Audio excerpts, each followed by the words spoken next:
Good afternoon, everybody, and good evening or good morning, where you are. It's been kind of great about this channel.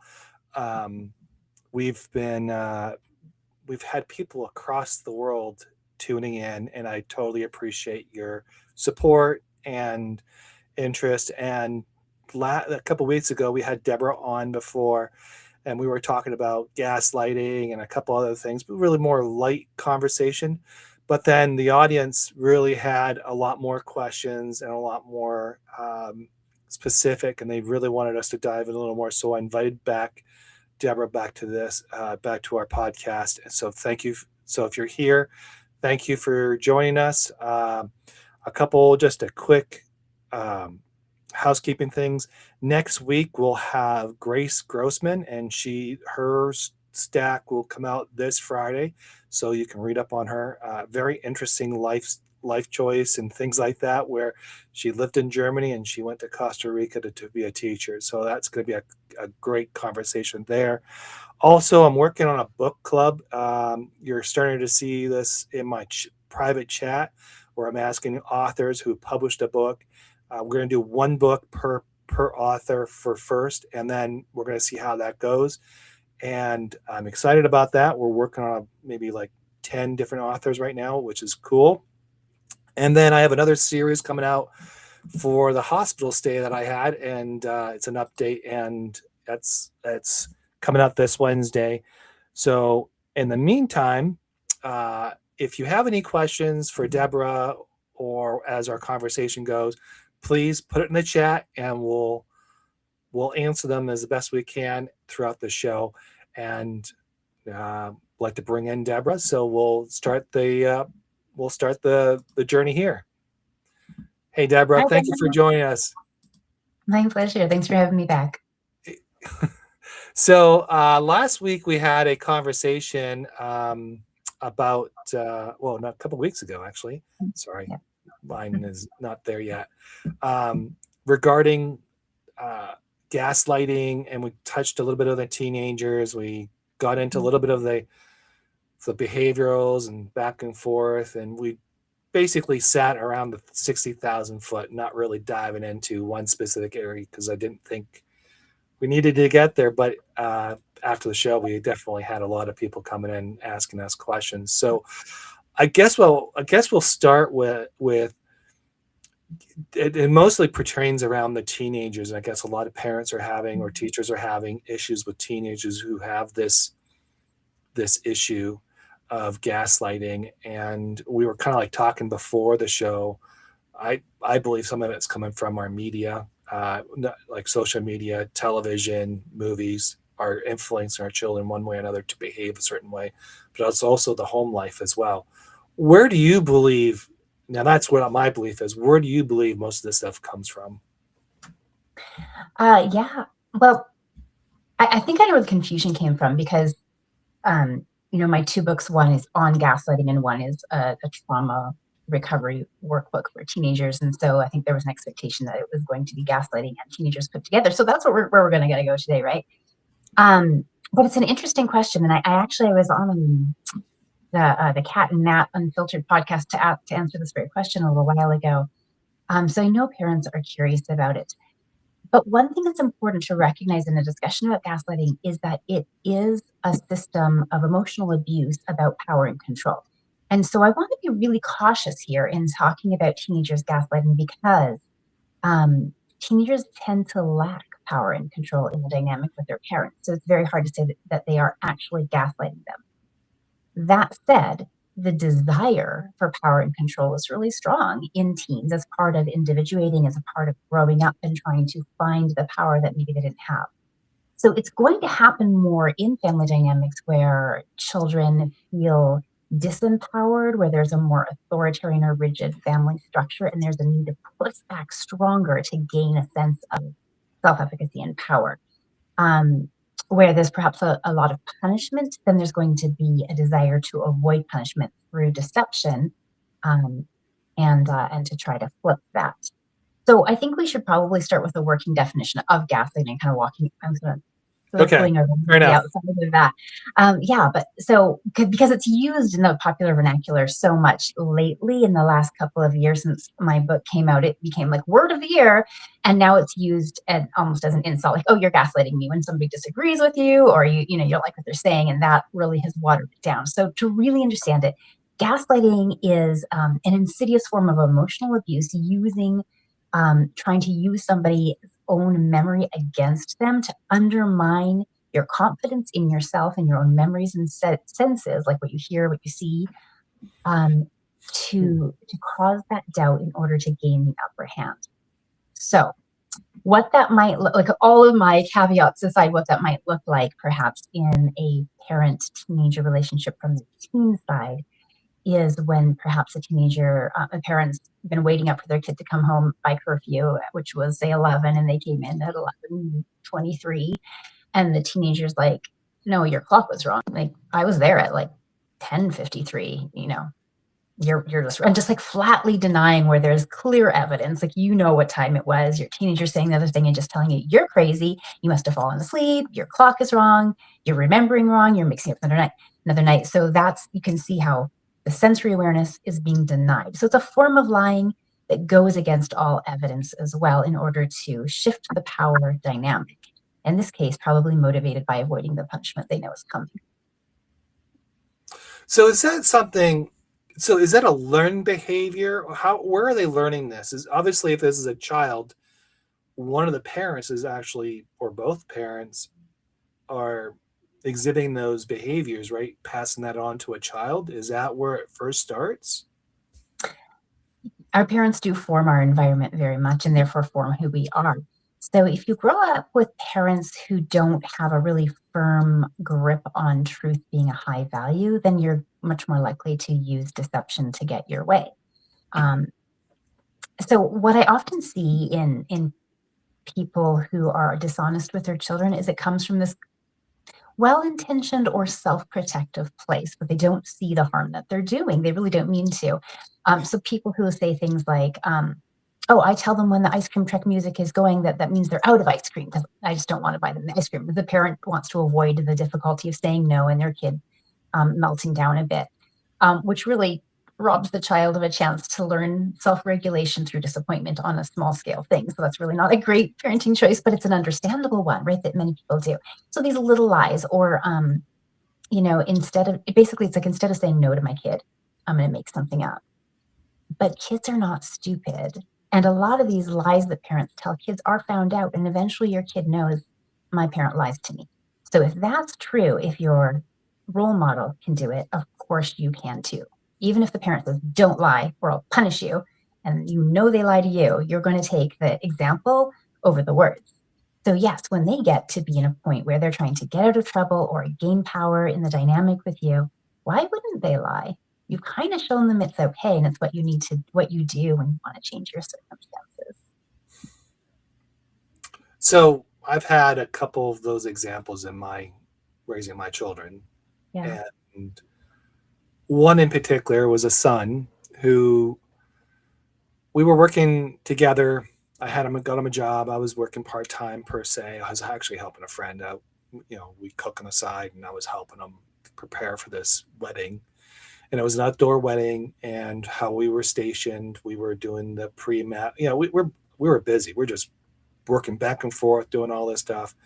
And my son was hired just to be like a busboy, waiter, kind of making sure things are kind of moving through the because it was a wedding. It was a big, huge wedding. It was like 250 people. So, my friend said, "Yeah, I'll hire him, whatever." And he brought him in, and we weren't very. We were still kind of like hot and cold. He still had a lot of resentment towards me. He does, but there's a lot of things going on. But what happened was there was an incident that happened, and I learned this after the fact that he said something very, very made some major allegations towards me about me, Mm. and Um, pretty they were pretty like whoa off the and he just kind of and basically he just kind of just said it as like a throwaway, like here you go, you know I'm and thinking about the consequences of his words. but the consequences of the conversation was what happened was the next time I went to go work for him, my friend, he basically said, I can't bring you in because my daughters don't want to have you around because they're afraid of certain things. And I'm Mm, like, what are we talking about? So when we actually finally got a therapist involved, his mother obviously denied that ever happened. He denied that would never happened. And then we were in front of the therapist, and at the therapist said he would not confess to any of this stuff. And I was sitting there talking to him, and I said, so I had my chance to talk after he mm, blasted me for the last 20 minutes, 30 minutes about everything I did wrong as a parent, of course. And I sat there and I said to him, I said, there was 13 witnesses, or 13, 12 to 13 witnesses said that you said those things. mm, And then the wedding party said you said those things.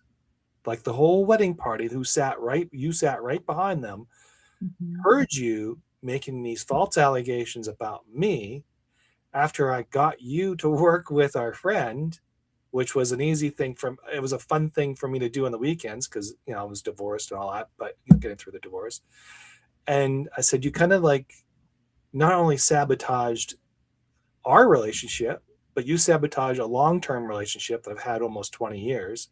mm, And you also made a business decision. You made almost harm that business, liable business, because you decided to say something off the cup, unrelated to the event, harming his business. And on top of that, mm, you harmed all the ladies who felt feared or scared or however they felt. You put them in a position of not good.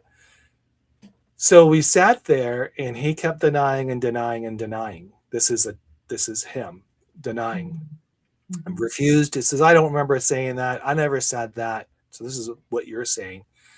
And so I'm the more of the stern parent of the two. And I turned around and I say stern. I don't mean like I'm heavy handed, but I'm more of boundaries, respect, be honest, be truthful. yeah, Let's be accountable. That's sort of like my parenting that's important. style. Mm, And then he turned around and he said, well, what are you going to do about it? I said, well, it's very simple. What I'm going to do. I love you, always will love you, no matter what. so But good to this is reinforce that. but this is where the relationship needs to stop. You need to apologize not to me, but to his daughters, to him personally, and say sorry. That was not meant. That was just meant out of jest or however you want to phrase it. And you need to apologize to me. Until Mm, we can move past that, I don't know how we can have a relationship. mm, mm, So I've experienced it firsthand, and a lot of it, I think, in my situation, a lot of it comes from his mother, and how loose she is, and more of let's be friends rather than mm, being a parent. I'm sure she has some parenting, but a lot of it's loosey goosey type of, and it was proven in court that's what it was. But mhm, all my children have that tendency of gaslighting to the point where they will say something and then all of a sudden revert back. Well, I never said that. That's not true. mm. Is that a common theme in divorce where the children do that kind of stuff, or is this something out of the blue? Because from what I'm hearing and what I'm hearing, reading and writing about stuff like that, a lot of people are experiencing that too. So I shared that story Mhm, just to kind of give you a baseline where I'm mm. coming from. So we're not so Yeah, I mean, all behavior is either learned or developed as a response to some kind of a need. So, from what you've shared in our previous conversations too about your dynamic with your ex-wife, it's very plausible or probable that this is a copied or learned behavior. When I think about some of the very public sphere gaslighters who are very just very consistent with this behavior, what we know that their childhoods is not good, not nurturing, not supportive, but a lot of elevation of bullying or internal conflict. So these behaviors don't typically just arise from smooth sailing. There's, again, every behavior has motivation. It's not random. I don't believe that children are born evil. Um, Oh, yeah. just like being raised in that belief system. I think behavior is adaptive. So when we look at a behavior in our child that we don't um, we have to think, okay, let's take a step back. Where is this coming from? One part of that question might be, what have I maybe contributed to this? Or how have I? And another question, which may or not be about you, is what need are they trying to serve? And it doesn't mean that their behavior is justified as an appropriate way to meet a need. Um, that need might be for self-esteem, for a sense of security, um, for for peace, like avoiding conflict. Um, or where, and I guess the third one would be, where have they seen this before? What are they copying? How did they learn this as an appropriate or Right. plausible adaptive behavior? And because when you get to the heart of the why, then that gives you a starting point to which path do you take toward how do I address this. So if somebody is lying, if your child is lying for a certain need, is that a need that you can meet more? Like I've known of people who do just kind of crazy lying for attention, right? If it's lying for attention, are you maybe what they really need is more attention, but not through that lying. Like let's not put oxygen to the crazy negative stories, but maybe in quieter, simpler times. Just spend a little more time. Maybe that's what they need, just to know that they matter. So like distancing from the crazy lying, focusing in elsewhere.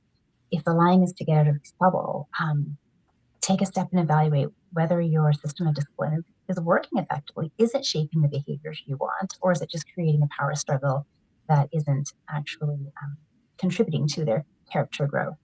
And then maybe you take a look at that. And maybe look at a parenting coach if you're feeling like, I don't know what else to do. Help me find solutions because my child is spiraling in the bad direction, and all I can think to do is pile on punishments that they then lie to get out of. And Right. so maybe that's not the right answer. Um, yeah, I guess those are two of the big reasons people lie: to get out of trouble and to get attention. Yeah, I can see that. That was definitely in my case, the attention grab, Mm, very spontaneous, very, um, what do you call it? Eruptive, like really instant, mhm, really, uh, mhm, like dynamite almost, like in behavior. Like he'll go from 0 to 100. Uh, mhm, Good news is we're talking now. We are talking. I haven't even addressed that portion of stuff, but I wanted to. There was a couple things that were happening. He reached out when I was sick. He was making sure that I was mhm. okay. So Okay. that was a good thing. And there's a couple other things that we did. We do text now.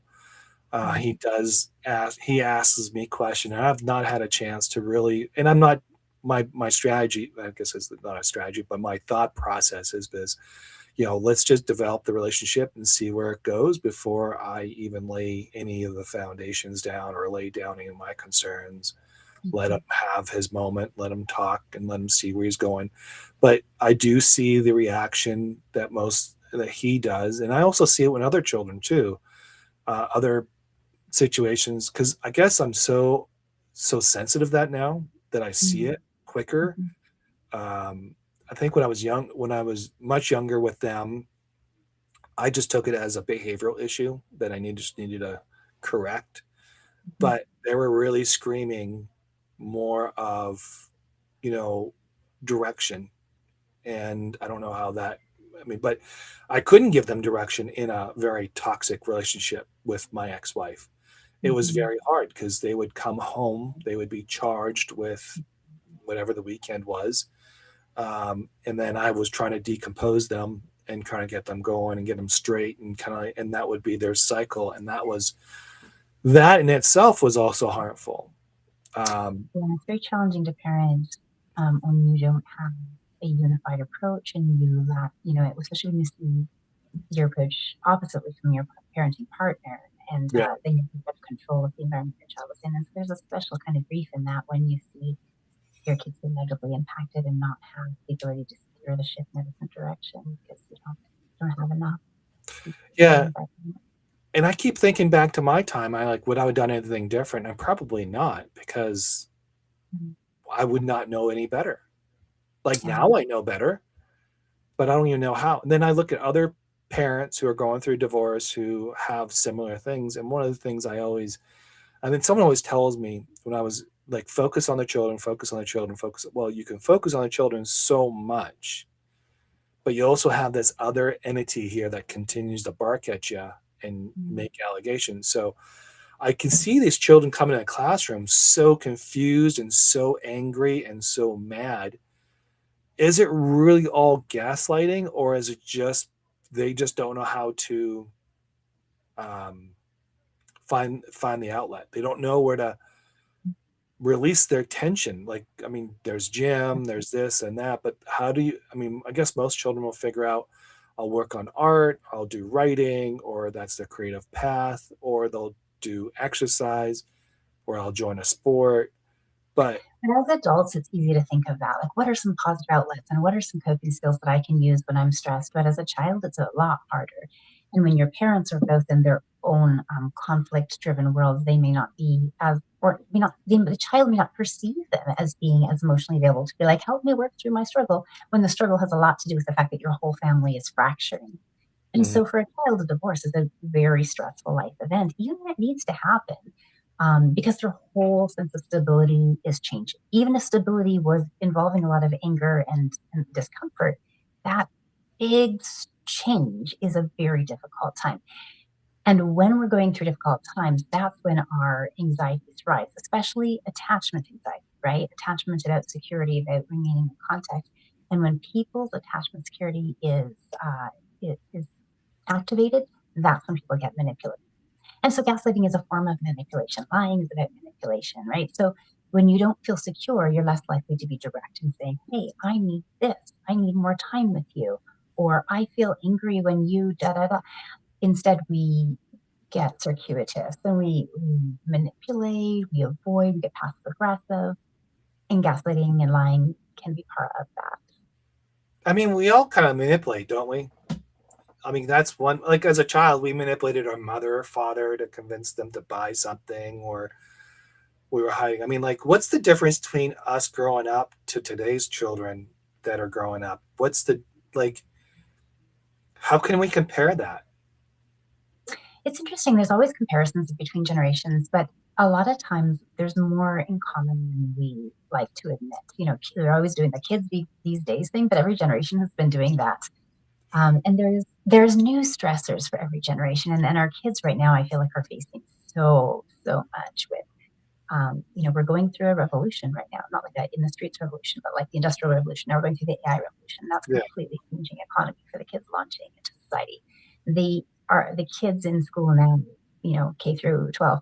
They all grew up with social media being a thing already, with everybody having smartphones. They have a whole different experience that way with parents distracted being on their phones in their infancy and toddler years when we're so in need of eye to eye attunement in their parent. Huh? Yeah, uh-huh. When they're at the park and watching. All this is a very different experience that's causing some problems for them. So there are differences, and yet there's something so similar in what we Well, need is always the same, a secure, loving relationship with a parent or parents that yeah. makes us feel like we matter. So do you think the influencers today, obviously their goal is to make money on social media because that's Yeah. their job. Do you think most social media people, personalities, when they see a child, they don't really care. They look at it as a dollar value, and and then like there's more access to actresses, people, rappers, and all that, and it's just inundated with so much garbage out there. I believe Mm, um, that it's harmful to the children. And we can talk about a little bit of politics because politics is one of them. Because I've never seen a generation of young people so politically charged, but they're also misinformed and they're also mm, kind of like going down these hateful path. And I just is it I'm trying to understand this in a sense like I know social media is bad for children because it's not really meant for them. I don't think that's content for them. mm, And then they get all this news information and they get really confused. And then, rather than living their life, like it's like teaching, making them grow up faster than they should. And then they got pornography involved. You got all these things. I mean, how do we fix that? Is there a way to fix that, or is it just something that we just have to deal with as a parent? Wow, that's how to fix that. That's such a loaded question. Yeah, I I think know you there's can't fix it. I don't mean it that way, but I'm just thinking, what can how we do do? how do we There's get out no of data. this? Yeah, Yeah, I mean, it, it's true that having smartphones is so damaging because, like, yeah, we always had TV, we always had video games, but we used to have more enforceable limits, like turn it off now, right? Go yeah, play outside. yeah. You didn't take it to school with you. You weren't checking between classes or even in classes, depending on what state you live in. If they have regulations about phone use in school, and here in California they do now. Thank goodness, but and in a lot of countries in Europe, it's just like a bell to bell phone ban, and it gives them a pause, but then they go home from school and it's phone, phone, phone, phone. And so, like, yeah, that's social media, that's porn, that's just the constant barrage of input, right? That can be very distressing. And like you said, influencers are they're motivate. I mean, it's a you're not an influencer for fun. You're an influencer as a income, right? And Yeah. so what drives clicks and subscribes is outrage, something a hot take. So adding all the nuance of a situation, like this politician said this, but let's also explore like, are there checks and balances on that? Is that really going to happen? Do we need to be alarmed yet, or should we wait and see? Like that's not going to drive clicks, right? Right, right. But it's a lot better for your nervous system if you can stop and say, okay, like a recent example is there was word of like Trump would not rule out the draft. Okay, so then we get a whole bunch of, oh my gosh, the draft is going to happen. Well, that's not necessarily the same, like, that was probably a stupid thing to say, but like there's so many checks and balances before that would happen that now is not the time to freak out. But a social media influencer is going to put it out there in a way that gets you activated and gets you upset because that's going to make you share it with the next person. It's going to make you stay tuned. They're going to get more likes and activation and comments, etc. So that it can become really toxic. And this isn't just teenagers and young people. Like this Oh, is it's adults too. Yeah, everybody our age too. yeah. Yeah. So we have to be so cognizant of how we take in media, how we take in information, how much time we allow that for, and who we're letting influence our mind and our mental space, and putting limits on that where we can step aside and we can pause and think critically. Because if you're just consuming reel after reel after reel, there's not even a time to think and analyze and use your own intellect to say, okay, how likely is that? Could there be anything misleading in what was shared? Um, and that can be really calming, and just having that break.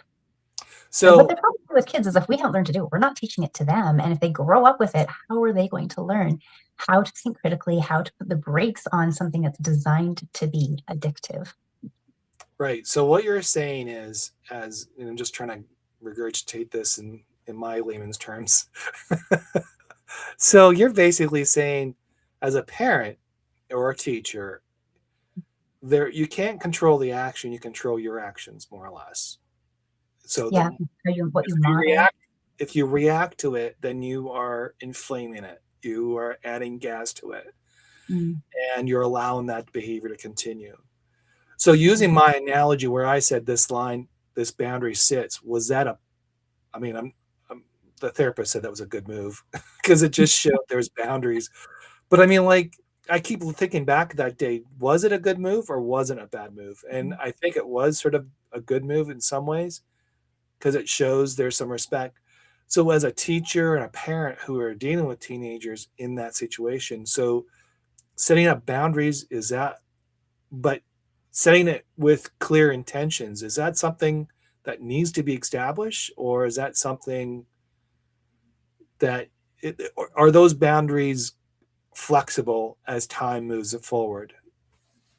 Well, you yourself, the person who sets the boundaries, is always the one who's in charge of whether or not you want to flex or change or even annul a boundary that you've set.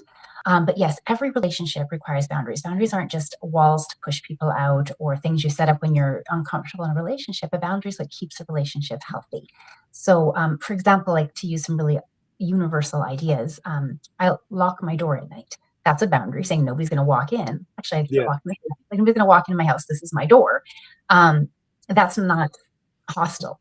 I expect that if somebody wants to make a sexual advance, they're going to ask. That's a boundary, right? So yeah, boundaries are for everybody.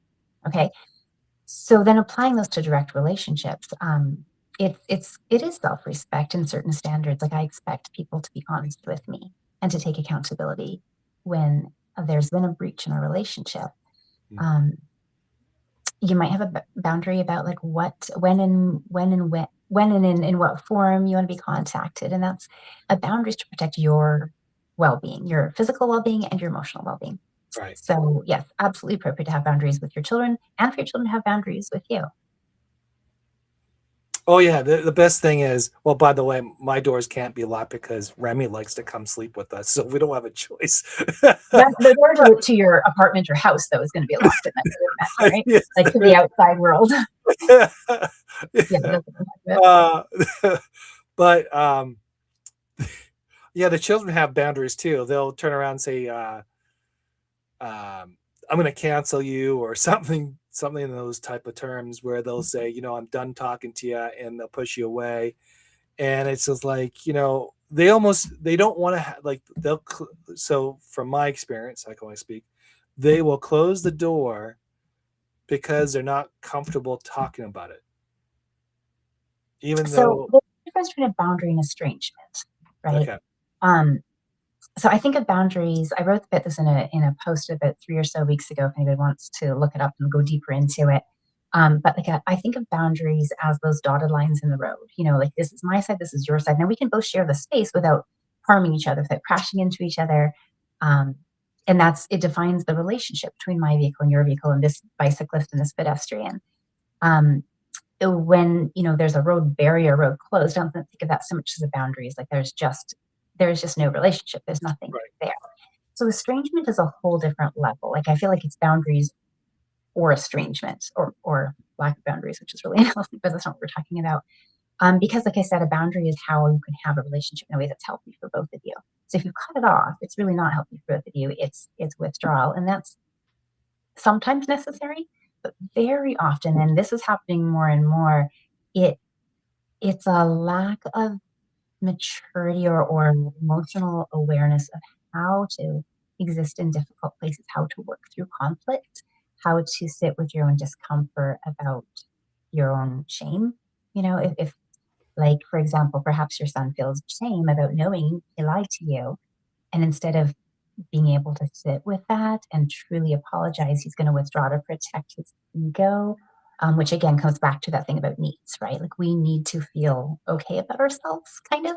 That's not the path to get there, though. It's more of a like when you curl up around an injured part rather than healing it. So, yeah, I don't see estrangement the same. Although sometimes people take a pause, like I need some time, less frequency of contact. Um, but like what you were saying earlier, I think the boundary I heard in what you said um, is there's a boundary about honesty. Like we're going to have a relationship that's based on truth. And so when I presented you with this evidence of um, where you were bad mouthing me and then making things up that was clearly, and you said you didn't, like we have to reconcile that. So that's where I'm hearing about boundaries, that our relationship will be based on truth and we're going to work through conflicts. And then he chose not to meet you in that, unfortunately. And I hope he does. Yeah, he's going through his own issues, Mhm. and Yeah. he needs to kind of go through his own path. He's an Mhm. adult now. Yeah. Right now, I think the maturity level right now is not there. I think it's going to take some time for him to get through it, and I think that's what children needs to do is like they need to go live their life a little bit to really understand what a parent had to go through to get there. And Mm. I think a lot of the kids today tend to push um, this gaslighting, whatever you want to call it, bulliness, all the sorts of things, the behaviors that are happening today. I think they just push it to the point where, you know, either looking for a reaction. For example, I saw today there was a couple guys hanging out in front of or go walking through the courthouse or the court, whatever, office buildings or government official buildings with cameras and just videotaping. And everybody's like, "What are you doing here? Why are you videotaping?" Oh, it's okay. You don't need to worry about that. And he keeps walking, and all of a sudden the cops come in. I don't know if you've seen these videos where Mhm. all of a sudden they say, "It's my First Amendment right." Blah blah blah. Well, they're just trying to get reactions. They're trying to Mhm. provoke. They're trying Privacy. to engage. They're trying to get some reaction for content, and Yeah. and they're Mhm. using the First Amendment to do that. But they're doing that in a way that is not just. It's like it's it's teaching people it's okay to push people's boundaries because you don't respect them. I mean, Mhm. yes, you have the constitutional right to film anywhere you want in a on a public space. That's your constitutional right Mhm. because you have the First Amendment. But there's a morality part of it where I think we've are losing that battle of respecting each other's spaces or respecting each other's boundaries, and it gets toxic and it gets conflated and it gets really messy, and all of a sudden this is where the kids are seeing this is it's acceptable because, oh, I can do it because the law says so. Well, I don't think we're teaching the values of morals and ethics and things like that. Is it is it constitutionally right? Yes, you can. Is it morally right? I don't think so. And is it ethical to do that when someone who is saying, I don't want to be filmed, but you still film them Mhm. regardless? So, and then there was a debate online where a producer, a director came on and said, well, if you're filming for monetary reasons, then you need to have them waiver off signs because you are making money. And then Mhm. the other debate was, well, it's constitutional right. So I think gaslighting has taken off in a way that it's we're seeing it in different areas, not just in our schools, but also in just day to day life. And Mhm. it just I think where our kids are being educated on is through the social media and through video games and things like that, where they're allowed to be reckless, and death is not like Mhm. they can they kill shots Mhm. and things like that. I think it's getting worse. It's not getting better. You asked earlier what we can do about that, and I don't think I really spent enough time on that question, or maybe I answered something different. But I think it's fair, and we're parents of older children at this point, but it is very important for parents to monitor their children's smartphone use and social medias, especially when they're younger. So, think carefully about how early you're going to give your child a smartphone, and don't just do it because everybody else is doing it. Is your child really ready? Are there alternatives if your child needs a phone for safety besides a full unrestricted smartphone? If and when you do give them a smartphone, which they'll have at some point, um, do they have unrestricted access to it? Do they use it in their room with the door closed, or the living room, or at the table where you can walk behind them at any random time? Does it get plugged in their bedroom where they're staying up all night on it and doing who knows what? Or is it plugged in your bedroom to charge at night so you know when they're done and have a chance to look over it? If you bought the phone, um, with openness to your child, you can set regulations and say, you're allowed to use this at these times, and I'm going to be going through it at random because it's my phone. I bought it. I'm just lending it to you. Um, yes, children need privacy, but they also need to earn it. Like they need to show that they have the developmental maturity for it. Like we don't give our 2-year-olds privacy, right? We're changing their diapers, we're supervising them at all times. We grow into privacy. And so to say my 12-year-old needs absolute privacy, I wouldn't read her diary, so why would I look at her phone? A diary and a phone are not the same thing. A diary is not nearly as dangerous. So it's kind of like handing your kids the keys to the car before they're old enough to drive and be like, fine, it's a dangerous world out there. There are sexual predators grooming children, there are classmates sexually preying on your kids. And if you don't have open conversations with kids about how to handle these very real and very distressing stressors, how are they supposed to know what to do? When that guy they have a crush on at 12 years old, who's maybe also 12 years old, is like, hey, like, send me a picture of this part of your body. And they're like, well, I don't know what I should do. I don't want him to not like me. Like, these are complicated issues for little kids. So, talk to your kids, have regulations, monitor them, and be internally strong enough as a parent to let your kid be mad at you. I think that's one of the things that is really core to being a good parent is being comfortable with your kid being upset with you. They'll also know you're a safe parent when you're consistent with your boundaries with them. And I'm not So, being mean to them, so they're mad at you because you're being mean to them. But like when you're just calm, cool, and collected, be like, no, I'm sorry. I know. Yep, yes, Sarah gets to have her phone unrestricted, and that's not what we do in our house. And your kid's mad about that, and you're loving and firm. Like that's that's a parenting win.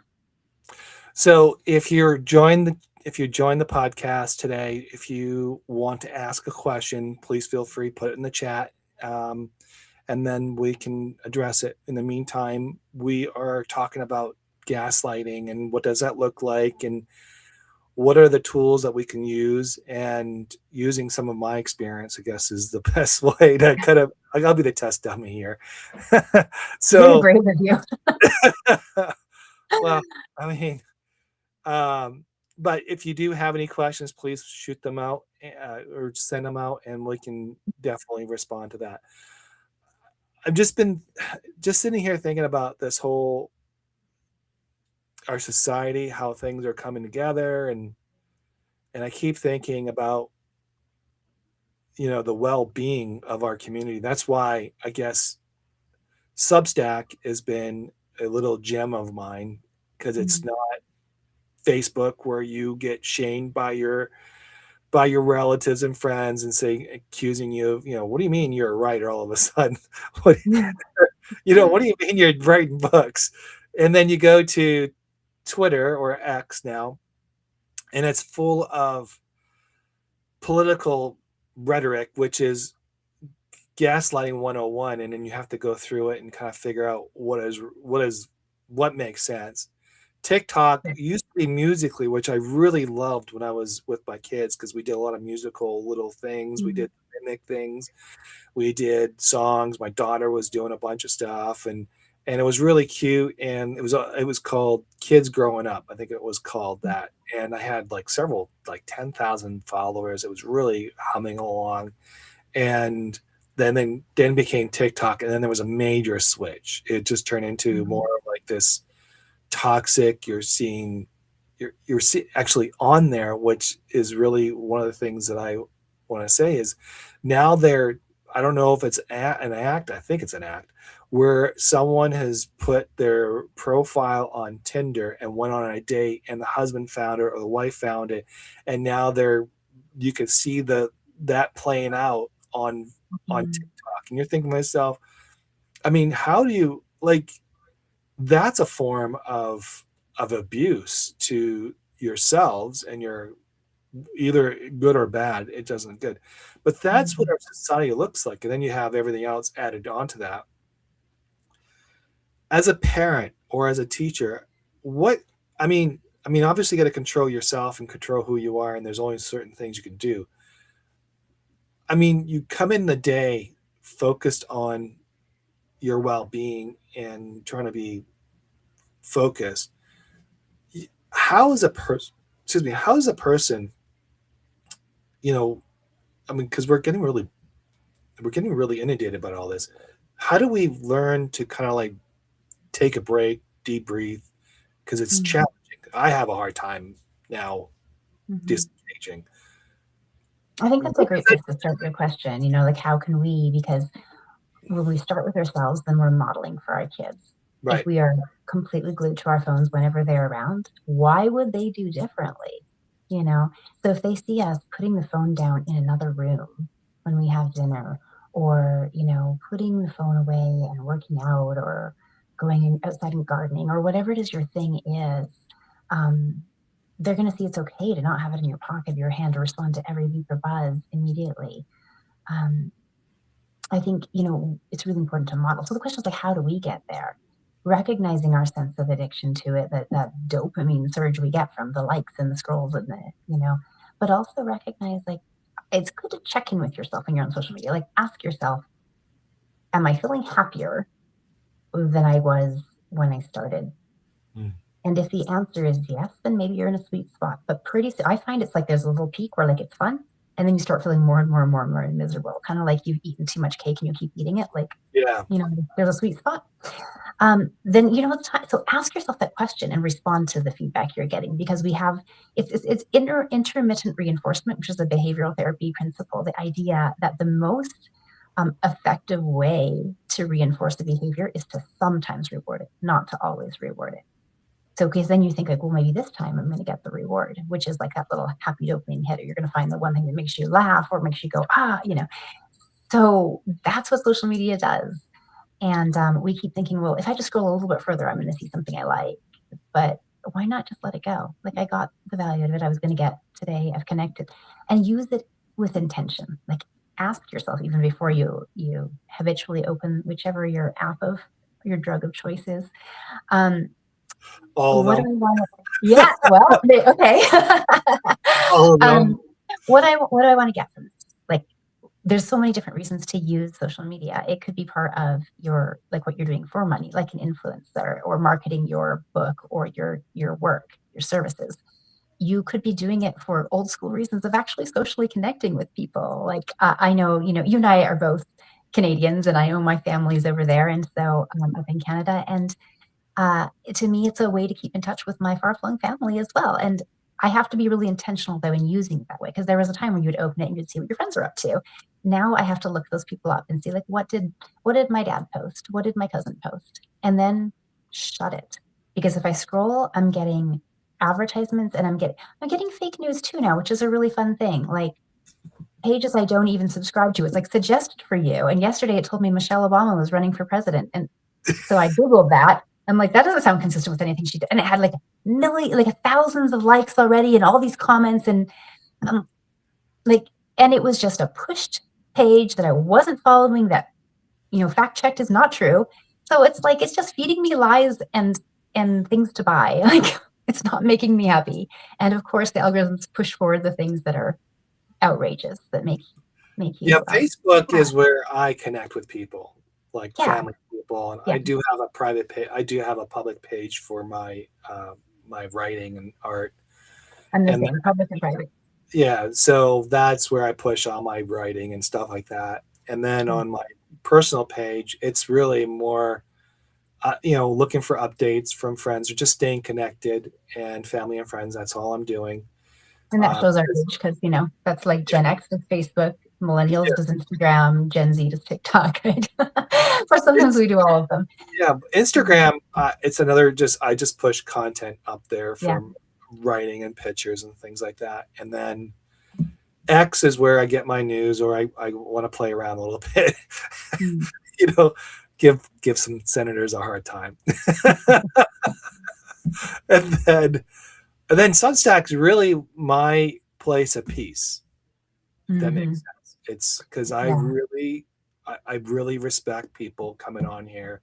I don't know. Hmm. It takes a lot of balls to come on Substack and write for yourself, and have other people come on there and judge you, Hmm. strangers. Hmm. And sometimes you get a hit, sometimes you don't, sometimes you get kind of like whatever, but the community comes back with a different response. It's like, that's well done, thank you, wow, I keep it up, work on it. Hey, or they're sharing values, they're sharing secrets, or sharing trades, tools and things like that. They're giving more to the community than I've ever seen in any other communities. It's Hmm. more of like coming together. Let's work together. And I guess that's how Substack was sort of formed, was to like remove the noise, which is the gaslighting, the toxicity, and just focus on co co-authoring, collaborating, however you want to call it, and try to work together, because we praise that more than just posting all day. And Hmm. I think that's where, and don't get me wrong, there's some gaslighting on Substack if you really look for it, but I intentionally don't look for it. I don't want to listen to that. I don't want to talk to that. Hmm. I got other places where I can do that if I want to go and take a break and just be whatever I want to be that day. Um, but and then on Substack, sometimes it does get a little bit exhausting, and I do have to take a break or take a debrief. That's So it can be, I think social media can be overwhelming for a lot of people, and it is overwhelming for me sometimes. And it's just, I, I guess consuming it could alter it could be good or bad, to be honest. Some good Yeah. and some bad. Yeah. So know your purpose when you use it and make your actions align with that so that it serves you rather than simply harming you. And I agree. I really like the ability for deep and meaningful engagement on Substack. I really try to provide something of value, often with a level of nuance that would never fit into a TikTok video. Um, or something like a short form Instagram post. So there's a depth here that I think intellectual, like intelligent, curious readers are drawn to, and I think that creates it elevates the dialogue. Right. Yeah. Um, this actually been really good conversation. We went a little bit everywhere. I do appreciate you going through the weaves with me and kind of going bouncing back and forth. Um, but I kind of want to, before we depart, what are something that you can give back to the community or to people and say, hey, what tools can you can share that would help people overcome some of these problems that we're facing today, or how do you recognize them? These problems, meaning like the social media or parenting issues Gaslighting, that you I brought. think with Yeah, gaslighting or teenagers, yeah, if you're facing that. I know we touched a little bit on that, but I just want to just make mm, sure we drive that home a little bit. sure, yeah. And I mean, if you want to deep dive into gaslighting, definitely take a look at my book, which is pull up a copy. My gaslighting book, Step by Step Recovery Guide. It has a lot of it's very broken down, recognizing gaslighting. There may be a free checklist on my website. If not, email me and I'll send it to you. For seeing those signs, but also what can you do? And so to like just to give that out now though, like what can you do if you feel like there's somebody who's gaslighting you in your relationship, whether that's your partner or your kid or your boss or whatever. Um, to go back to your example, you went and you gathered evidence. You talked to other people. You clarified your own perception. Like, did this really happen? So that's a good place to start because the gaslighter is fundamentally trying to make you doubt yourself. So if you can clarify to yourself, like, am I misperceiving? Because sometimes let's be humble. Sometimes we misremember things. Sometimes we don't perceive things accurately. And so Mhm. we want to be so knee jerk to call everything gaslighting that might not be. But clarify. Right. And if you're in a pattern, if somebody has a pattern of doing this, then you might need to create a pattern of gathering that evidence or recording it. So like journaling every day or taking notes in meetings with that boss who keeps changing the story. Um, you know, taking screenshots of your phone of certain things. If somebody has a disappearing text thing and later's like, I never texted that, I'm not saying like to put on social media. Don't put screenshots of people's stuff on social media. Do it for yourself. If you're starting to be like, wait, did they say that or not? Okay. So you're creating a record to help you validate your own self, Yeah. not to win fights. Because here's the thing: if you're in a relationship with somebody who's a chronic gaslighter, you're not going to win the fight. They don't want to come to reconcile. They're not going to be like, yeah, caught me. Never mind. I'll never do that again. So this is to ground yourself and Right. uh, and then to create the boundaries within that relationship. Because there's no closeness with somebody who does that all the time unless they change. There's a relationship perhaps, but it may not be very intimate. You may need to put certain boundaries in place, and that's a whole other topic. We don't have time Right. to Right. really go into what that might look like. Or you may need to get to a point where that relationship ends if it's very, very toxic and abusive. Mm. So lots to look at there. Not necessarily with your young child, but gaslighting in general. Uh, if your child is a lying problem, again, I want to say this with so much gentleness because I think we all love our children. We want to do the best by them, but also we're all so messy and imperfect. Like we all are, and our mess does wear off, rub off on our children, right? But while I say that, like, have compassion on yourself um, for the ways that you know you've been imperfect, and I include myself in this. But also look at those objectively as you can and say, where did I train a certain behavior I might like, and how can I shift that dynamic? and ask yourself what need underlies this behavior that's so odious to me, but what's underneath it? And remind yourself, who is this child that I love? So that you have that heart to heart connection while trying to address the behavior. Don't let problematic behaviors just go. Like, not much I can do. I don't want to upset them. Like, it is still your responsibility, right, to shape them, even when that causes friction. So I don't know. I hope that's a little bit helpful when you see No, that's gaslighting. Is it that actually, yeah, no, actually, the one thing that you mentioned there was the assumption part of things. Sometimes we do assume too quickly, and we don't have all the facts. Um, so is that sort of a form of gaslighting if you're assuming before things are happening? Because we are so quick to create allegations because that's how we're being trained.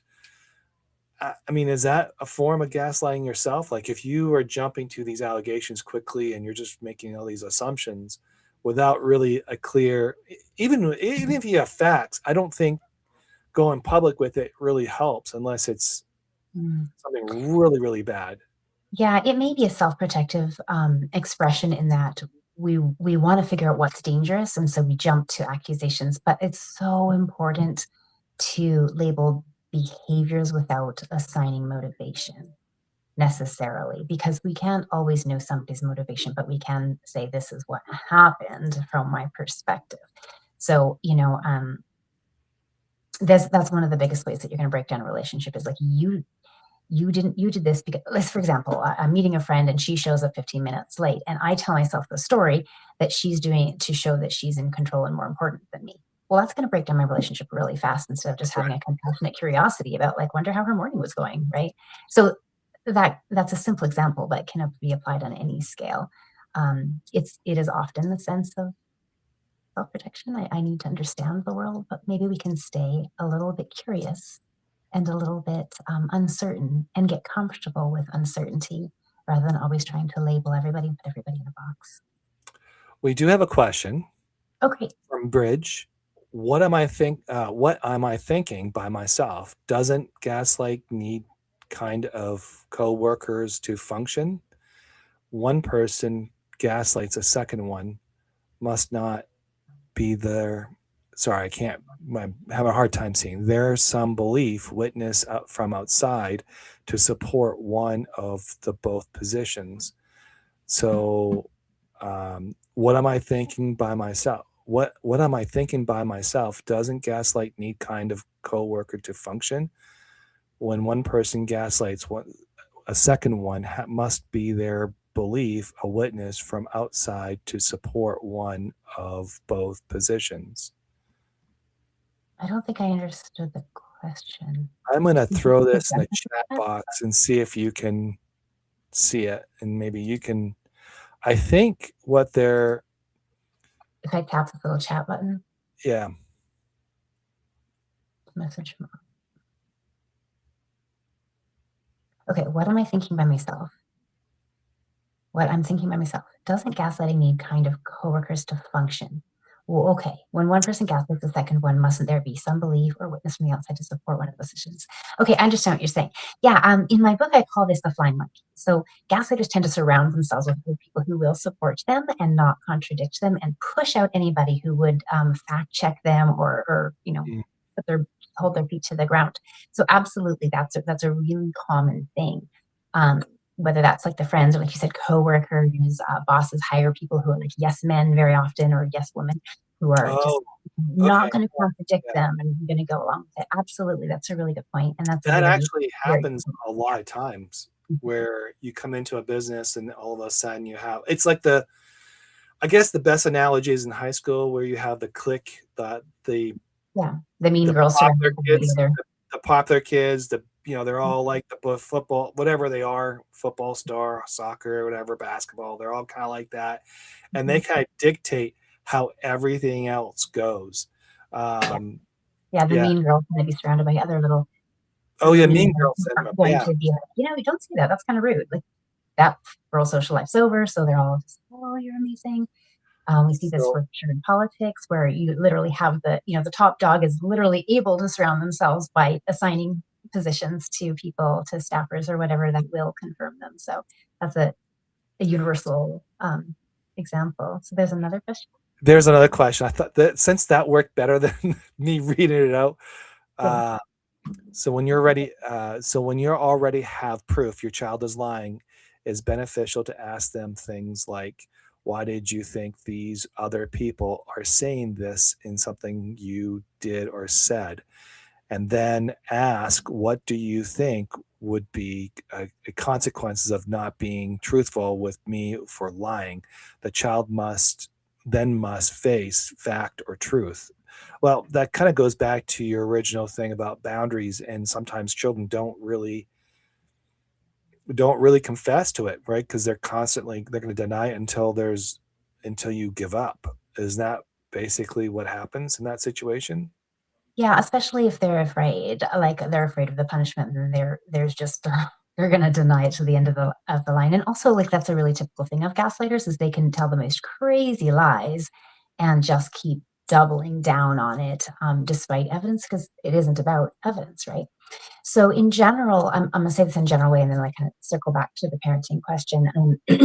In general, it's best not to argue with a gaslighter, like to try to confront them with proof because they're not gonna back down. You need to you have to kind of get comfortable with knowing the truth for yourself and just recognizing, okay, this is crazy lying. I'm going to remain calm and grounded and say, you know what? I have different evidence and I see it a different way, rather than trying to prove you of prove them, the gaslighter, that they're Right. wrong. They're wrong, and they just need to know that you see through their lies, and therefore they've lost power. That's it. So the same can apply to your child. Like, I mean, I think that that would be a great way to say, like, well, that's interesting that the other kids are saying something different. What do you think that's about? Yeah, absolutely, that you can totally go with that.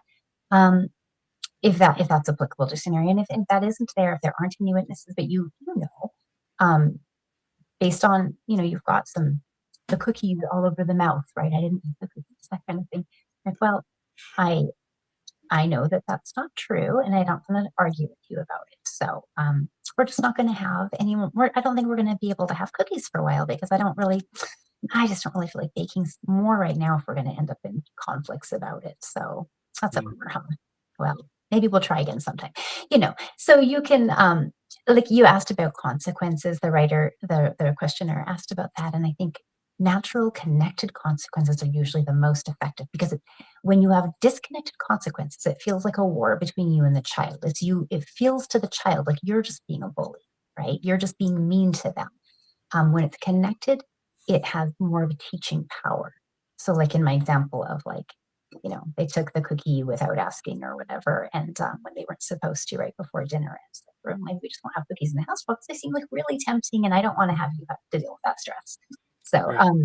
I mean, there's a million examples. Probably there's so many different ways that kids will come up with lies to get out of whatever, but hopefully you can extrapolate from that idea.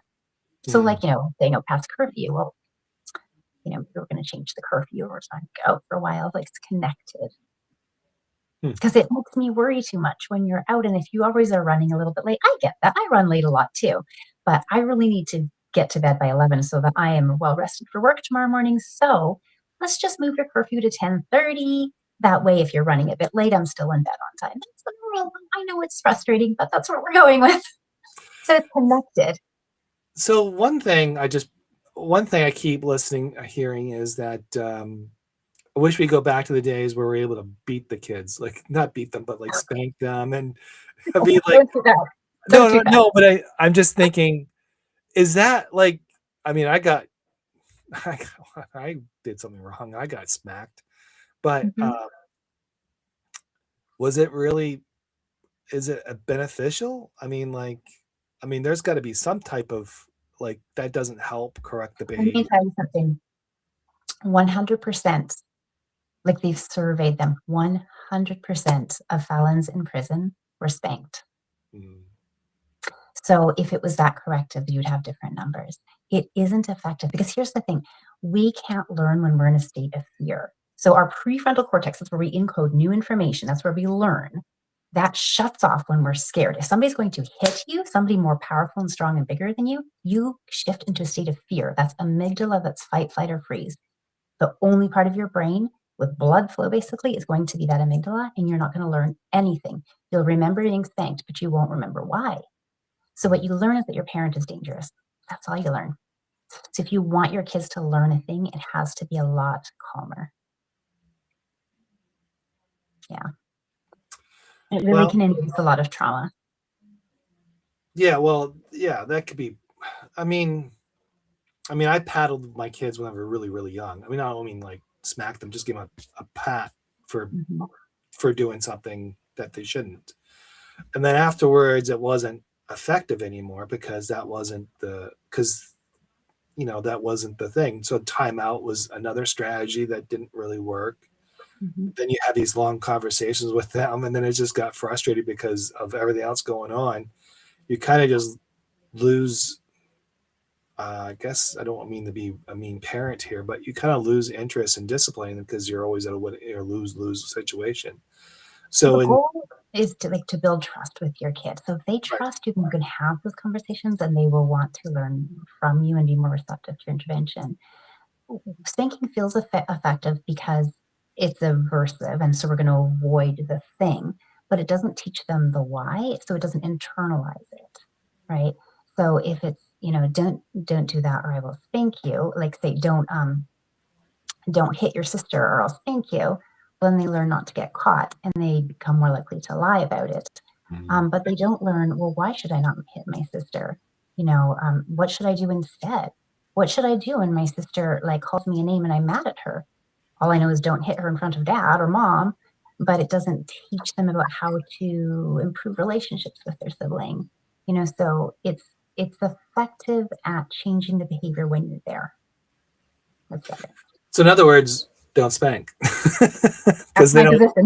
they And don't you're not change. going to find another psychologist with everyone, I don't think. But No, I told I you did we're it. going to go into this territory, so here No, we no, are. I probably did it when they were very young, but it wasn't. It was just small, a little pat in the back, where it just basically at the bottom, of course, when they were wearing diapers, just to kind of get them, in a certain direction. Mhm. Because they're nonverbal at times, so it was really hard to communicate. But obviously, you hold them and you hug them and try to keep them going, make them feel comfortable and that they're things. But later on, it didn't work. That was a lost cause because they had their own minds, they had their own things, and then we used timeout, which was not really working at all. Yeah. Um, I don't. There was. Taking away their stuff was probably the more painful thing that you could ever do because it was like, oh my god, you're taking away my phone, you're doing this, you're doing that, and then all of a sudden they cared, and that was the difference.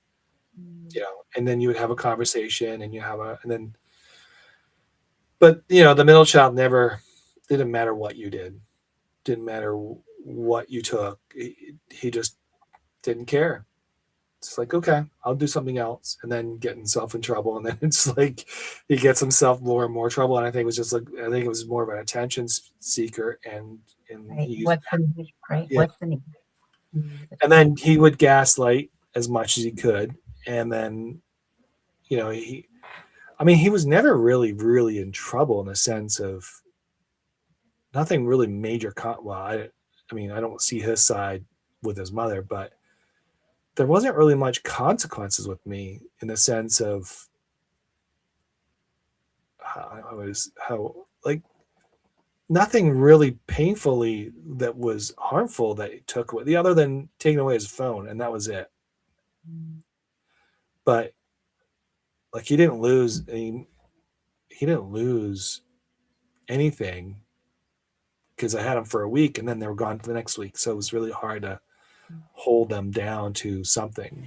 And I guess that's part of the problem too, is when parents don't agree, these Yes. type of behaviors basically are allowed to exist. Hmm. Yeah, it's very difficult to parent from a place where you're not unified. Don't have Yeah. a thing which a kid can play one with the other.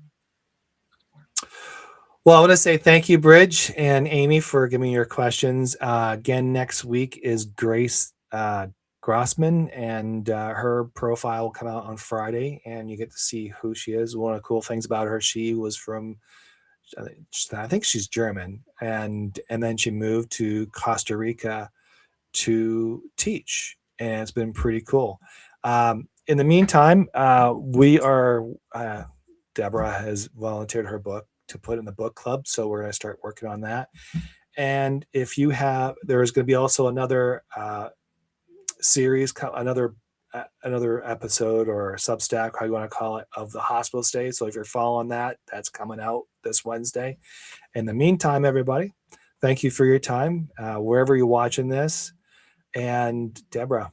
Can I throw out one thing before I say Yeah. goodbye? Since like our audience here seems, based on the questions, really interested in parenting teens, and so I just also wanted to throw out that my award-winning book about trauma recovery workbook for teens. If anybody's looking for them, you can find it anywhere books are sold. You can find my website.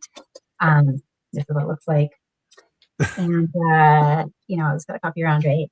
And yeah, if you're looking for weekly essays related to trauma and mental health and just our world today, like I'd love it if you came over and found me on mental health reasons.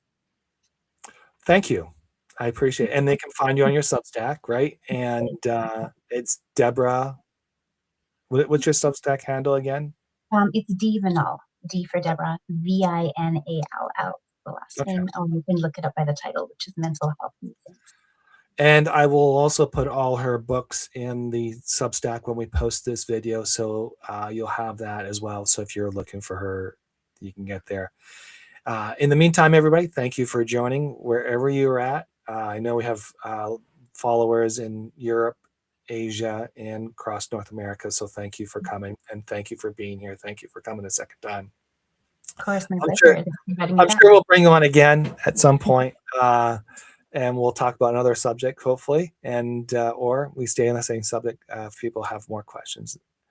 Thank you again, My and I pleasure. thank you everybody for watching.